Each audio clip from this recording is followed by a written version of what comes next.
Welcome back to SB Nation. I'm Matt Ufford. Joining me on the Xfinity couch, the best seat in the house, Austin Schindel of Xfinity Sports. Welcome back. Thanks for having me back at SB Nation Studios. Last time you were here, we talked, it was before the NFL season, and you made Super Bowl predictions based off of Twitter chatter. That seemed insane to me, but you actually, you were pretty close. Who'd you pick? Well, it looks like Twitter is good in the regular season. They picked the Texans and the Falcons, who obviously are not in the Super Bowl.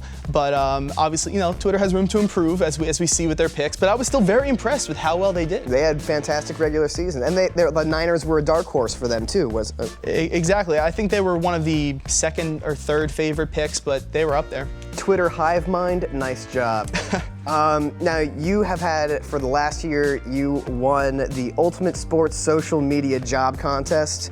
And what's the last year been like for you? It's been absolutely incredible.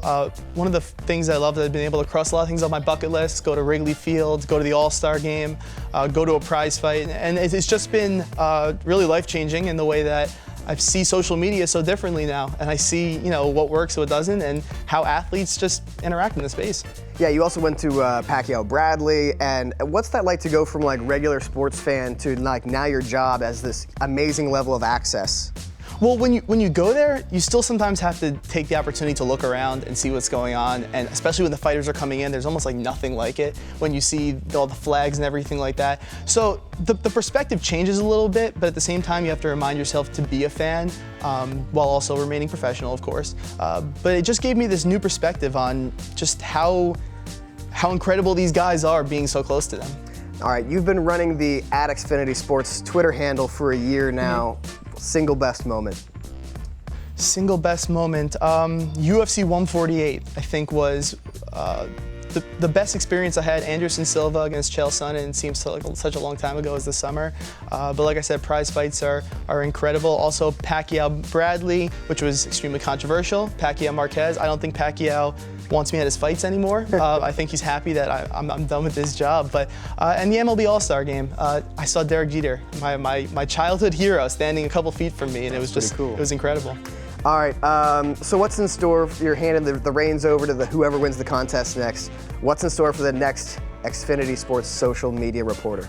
Well, him or her will have a lot of the same responsibilities that I will. They'll be running the handle. They'll be going to some of the biggest sporting events. They'll be hooked up with incredible electronics and just an incredible setup. And there's going to be even more. So I really think that everybody should apply, and everybody who's watching it happen should expect even more from the Xfinity Sports guy or girl. How can they enter this contest? Well, everything they need to know is going to be on the Xfinity Facebook page, including rules and regulations, submission dates, and the total process that they're going to need to go through. And just make sure you read those rules and regulations. They're actually pretty strict. All right, so thank you, Austin. The Twitter handle you need to follow for the Ultimate Sports Social Media Job Contest is @Xfinity Sports. Check them out on Facebook. We'll see you soon.